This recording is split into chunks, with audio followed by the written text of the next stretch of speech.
ভুলেও বিছানায় বসে খাবার খাবেন না, তাহলে এই তিনটি বিপদ আপনাকে ভোগ করতে হবে। মৃত্যুর আগে একবার হলেও এই তিনটি বিপদ আপনার সংসারে আসবেই। যাদের বিছানায় বসে খাবার খাওয়ার অভ্যাস তারা অবশ্যই ভিডিওটি সম্পূর্ণ দেখবেন এবং সতর্ক হয়ে যাবেন। রাসূলুল্লাহ সাল্লাল্লাহু আলাইহি ওয়াসাল্লাম কেন বিছানায় বসে খাবার খেতে নিষেধ করেছেন, শুনলে আপনার চোখ কপালে উঠবে। প্রিয় দর্শক, আপনি যদি রাসূলুল্লাহ সাল্লাল্লাহু আলাইহি ওয়াসাল্লামকে ভালোবাসেন অবশ্যই আলহামদুলিল্লাহ কমেন্ট করবেন এবং ভিডিওটি যথেষ্ট পরিমাণে শেয়ার করে সকলকে সাবধান করে দিবেন। হিন্দু মুসলিম সকলের উচিত ভিডিওটি সম্পূর্ণ দেখা, কারণ এই অভ্যাসটি আমাদের সকলের মধ্যে রয়েছে। বিছানায় বসে যারা খাবার খায় তাদের সর্বপ্রথম যেই অসুবিধা বা বিপদ লেগে থাকে তা হলো কারণে অকারণে স্বামী স্ত্রীর ভেতরে ঝগড়া বিবাদ লেগে থাকা। সকলের ঘরে খারাপ ভালো উভয় জিন রয়েছে, কিন্তু খারাপ জিনগুলো ওই সকল মানুষকে খুব দ্রুত প্রভাবিত করতে পারে যারা বিছানায় বসে খাবার খায়। যে বিছানায় আপনি মিলন করেন, শয়ন করেন, সেই বিছানায় বসে খাবার খেলে শয়তানের বদনজর লাগে এবং সংসারে ঝই ঝামেলা লেগেই থাকে।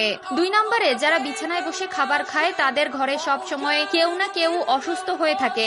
আগেই বলেছি, যে বিছানায় আপনি মিলন করেন, যে বিছানায় আপনি বিশ্রাম করেন, সেই বিছানায় যদি খাবার খান তাহলে শয়তানের বদনজর আপনার ও আপনার পরিবারের সদস্যদের উপরে পড়ে, যার কারণে সংসার থেকে রহমত উঠে যায় এবং সব সময় অসুখ বিসুখ লেগেই থাকে। যাদের বিছানায় বসে খাবার খাওয়ার অভ্যাস রয়েছে তারা অবশ্যই এই বিষয়টি ত্যাগ করবেন। আমার জন্য নয়, আপনার ও আপনার পরিবারের ভালোর জন্যই বললাম। মানবেন কি মানবেন না সেটা একমাত্র আপনার একান্ত ব্যক্তিগত বিষয়। যারা বিছানায় বসে খাবার খায় তাদের সংসারে ঘন ঘন ঝগড়া বিবাদ হতেই থাকে। কোনো কারণে বা অকারণে ছোট ছোট বিষয় নিয়ে খারাপ পরিস্থিতি সৃষ্টি হয়। 3 নম্বরে, যারা বিছানায় বসে খাবার খায় তাদের বাসায় যতই টাকা আসুক না কেন সেই টাকার বরকত হয় না। তাদের টাকা কোথাও না কোথাও বাড়তি খরচ হয়ে যেতে থাকে।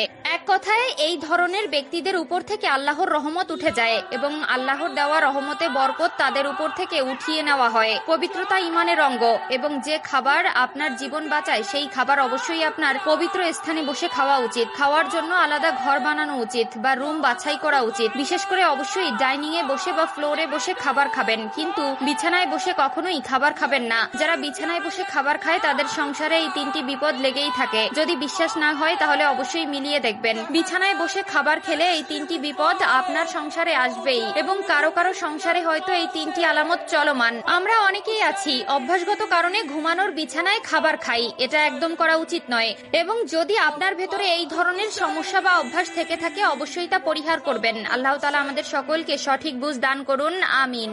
বেশি কথা না বলে আপনাদের জানিয়ে দেব নারীদের কোন 3টি ভুল তার সংসার ভাঙার মূল কারিগর। 1 নম্বরে হচ্ছে অতিরিক্ত জেদ। প্রিয় দর্শক, অবশ্যই আপনারা মিলিয়ে নেবেন, প্রত্যেকটি ডিভোর্সের পেছনে একটি সমস্যা থাকে। নারীদের অতিরিক্ত জেদের কারণে 10টি সংসারের মধ্যে 9টি সংসার ভেঙে যায়। 2 নম্বরে যে ভুলটি মেয়েরা সবসময় করে থাকে সেটি হলো স্বামীর সাথে তর্ক করা। 3 নম্বর কারণটি হলো বাবার বাড়ির কুপরামর্শ।